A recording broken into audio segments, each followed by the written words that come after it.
שוק ההון זהו המקום שבו החיסכון פוגש את ההשקעה. כלומר, תפקידו של שוק ההון זה לתווך בין חוסכים לבין משקיעים.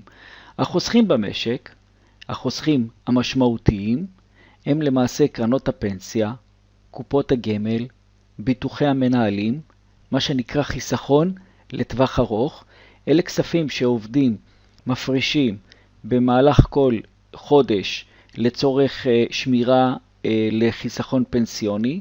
אלה כספים רבים שנצברים וצריך להשקיע אותם. אז הגופים הגדולים האלה, קרנות הפנסיה, קופות גמל, ביטוחי מנהלים, מחזיקים אצלם סכומי כסף גדולי שצריך להשיא תשואה עבורם.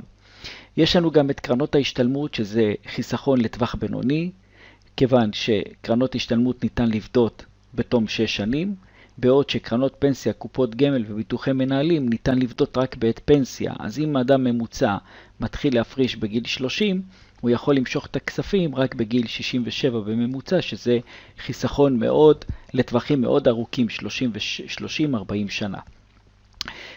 חיסכון לטווחים יותר קצרים זה תוכניות חיסכון שאנחנו מכירים שאפשר לעשות בבנקים, בחברות ביטוח לתקופות של 3 שנים, 4 שנים, וניתן למשוך אותם בכל עת, ופקדונות לזמנים קצרים. אם ניקח למעשה את כל הגופים האלה שמשקיעים עבורנו, שחוסכים ואת הכספים האלה משקיעים לצורך השאת תשואה, אנחנו קוראים להם המשקיעים המוסדיים שמחזיקים למעשה את קופות החיסכון שלנו. בין החוסכים הבולטים אפשר למצוא את קרנות הפנסיה, מבטחים, פסגות, אלטשולר שחם, מגדל, כלל ביטוח וכן הלאה. מי אלה המשקיעים במשק? המשקיעים במשק בראש ובראשונה זו הממשלה. מדוע היא משקיעה? כיוון שממשלה למעשה מעסיקה עובדים ויוצרת כל מיני תשתיות במשק. לצורך זה היא זקוקה לכספים, יש לה הוצאות גדולות, ולא תמיד המיסים שהיא גובה מכסים את ההוצאות שיש לה. נוצר לממשלה בכל שנה גירעון תקציבי, ואת הגירעון התקציבי היא צריכה לממן אותו. היא מממנת אותו באמצעות הלוואה מהחוסכים. אז הגוף המשמעותי ביותר שהכסף של החוסכים מושקע אצלו זו הממשלה. גופים נוספים שהכסף מנותב אליהם זה חברות עסקיות, למשל אם ניקח את חברת החשמל, ניקח את בזק, את כימיקלים לישראל, אלה חברות גדולות שכל הזמן זקוקות למזומנים על מנת להשקיע ועל מנת ליצור מקומות עבודה נוספים, על מנת לרכוש חברות אחרות. אז הן לוקחות את הכספים או למעשה מקבלות את הכספים, ותכף נראה באיזה דרך מהחוסכים, ומשתמשים בכסף הזה לצורך יצירת צמיחה כלכלית. יש לנו גם את הבנקים למשכנתאות בצד של המשקיעים שזקוקים לכסף של החוסכים. הבנקים למשכנתאות למעשה מתווכים בין החוסכים המוסדיים לבין הפרטים במשק. הם לוקחים הלוואות מכאן ונותנים את ההלוואות לצרכני הדירות בדרך כלל, והם גוזרים את הפרשי הריבית בין מה שהם שילמו למה שהם מקבלים. יש לנו גם את הבנקים המסחריים שלמעשה מה שהם עושים, הם לוקחים הלוואות או מקבלים פקדונות בדרך כלל, ועם הפקדונות האלה הם מלווים הלאה לעסקים ולאנשים פרטיים. אז אנחנו עכשיו מכירים את המסלול של הכסף בשוק ההון. הכסף עובר מהחוסכים למשקיעים באופן הבא. זה כסף לפה, והמשקיעים מצד שני נותנים התחייבות להשבת הכספים לחוסכים באמצעות ניירות ערך. אז המעבר הזה של כסף מהחוסכים למשקיעים הוא נקרא למעשה הנפקות.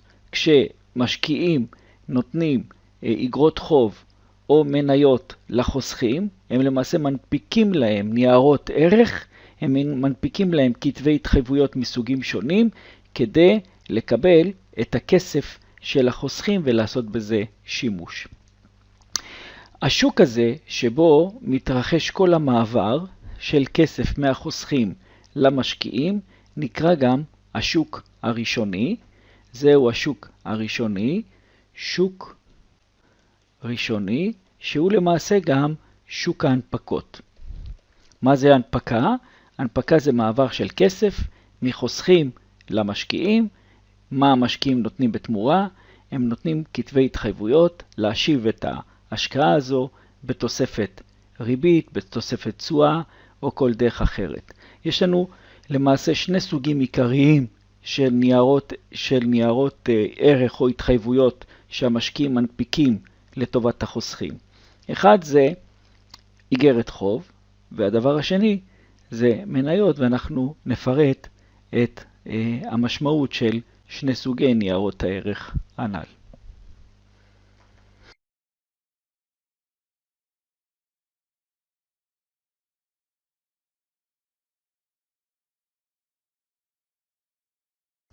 למעשה החוסכים מעבירים מזומנים למשקיעים, המשקיעים מעבירים התחייבויות מסוגים שונים, הכסף לחוסכים.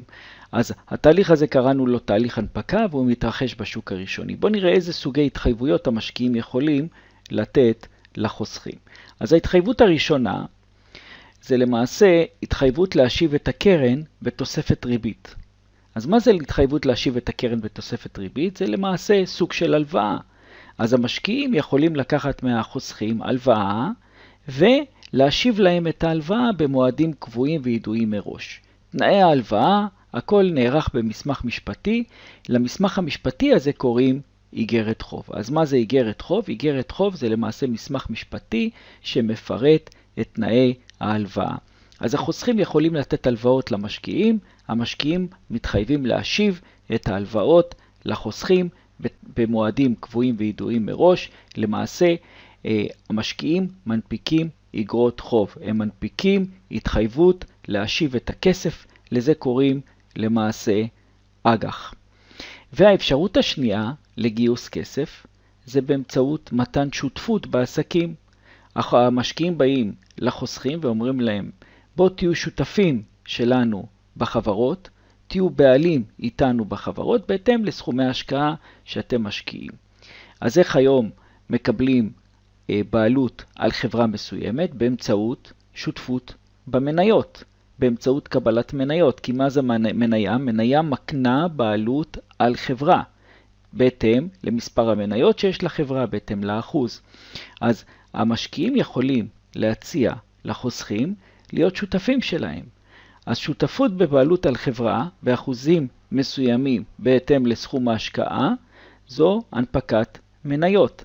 אז המשקיעים יכולים באמצעות שני סוגים חוסכים זכויות מסוימות בתמורה לכסף שהם מקבלים, ואז אנחנו רואים שלמעשה ההתחייבות הזו להשיב את הכסף יכולה להיעשות או באמצעות. אז מתי המשקיעים מנפיקים אג"ח או מניות? כאשר הם מקבלים כספים מהחוסכים. מה זו אג"ח? מה זו איגרת חוב? זה התחייבות להשיב את ההלוואה. מה זה מניה? זה שותפות בבעלות על החברה. מה מקנה מניה? מניה מקנה זכות להשתתף ברווחים של החברה. כלומר, כשמחלקים את הרווחים של החברה, אז מי שיש לו מניה, הוא מקבל חלק מהרווחים, בהתאם לזכויות של המניות שיש לו. לחלוקת רווחים קוראים דיבידנד. אז בעלי המניות זכאים לדיבידנדים, בעלי איגרות החוב, מי שמחזיק איגרות חוב, מי שנתן הלוואה, זכאי לקבל ריבית. אז זאת התמורה למעשה שהחוסכים מקבלים בגין העמדת ההלוואות או שותפות בעסקים למשקיעים. מה המשקיעים מקבלים? המשקיעים מקבלים כסף מזומן שהם יכולים באמצעותו ודרכו להגדיל את העסקים שלהם. הם יכולים עם הכסף הזה להעסיק יותר עובדים ולהביא לצמיחה כלכלית של המשק. אז לכן שוק ההון הוא חשוב מאוד בהיבט הזה, שהוא מאפשר לעסקים להתפתח, הוא מאפשר לעסקים לקבל כספים מכל מיני מקורות, גם מהנפקת מניות, גם מהנפקה של אג"ח. עם הכסף הזה לתעל אותו לטובת תהליכי צמיחה, ואז ככל ששוק ההון יעיל יותר, הצמיחה הכלכלית היא ברוכה יותר, היא טובה יותר, היא מתקדמת מהר יותר, בלי הרבה מעצורים.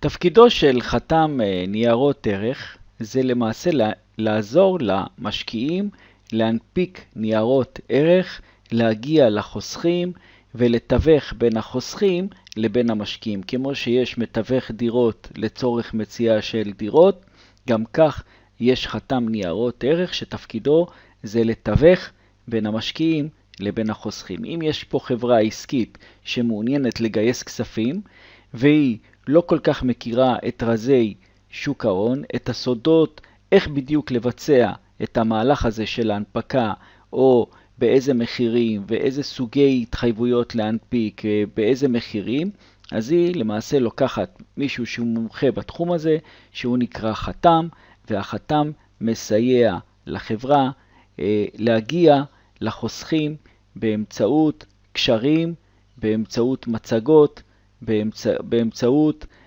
כל מערך ההיכרות שיש לו עם שוק ההון. כדי להיות חתם ניירות ערך, יש צורך להיות רשום ברשות לניירות ערך ולקבל את אישורה להפעלת חברת חיתום.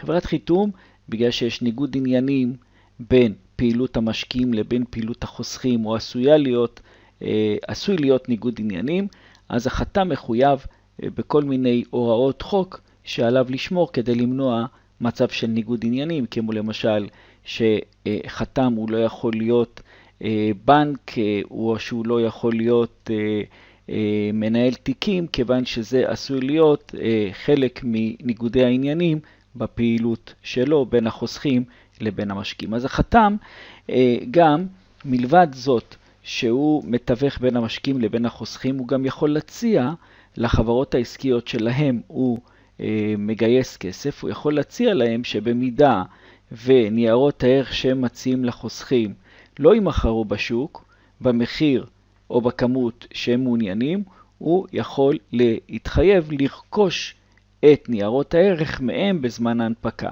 אז הוא נותן להם מה שנקרא התחייבות חיתומית. התחייבות חיתומית זו התחייבות לרכוש את ניירות הערך שלא נמכרו בזמן ההנפקה לציבור, ואז ברגע שהחתם רוכש את ניירות הערך, למעשה הוא צריך לשים כסף, הוא צריך לקחת חלק מההון העצמי שלו ולרכוש ניירות ערך שלא בטוח שהוא יוכל אחר כך למכור ולהרוויח, ולכן יש פה איזה סוג של סיכון שהוא צריך לכלכל את מעשיו בתבונה.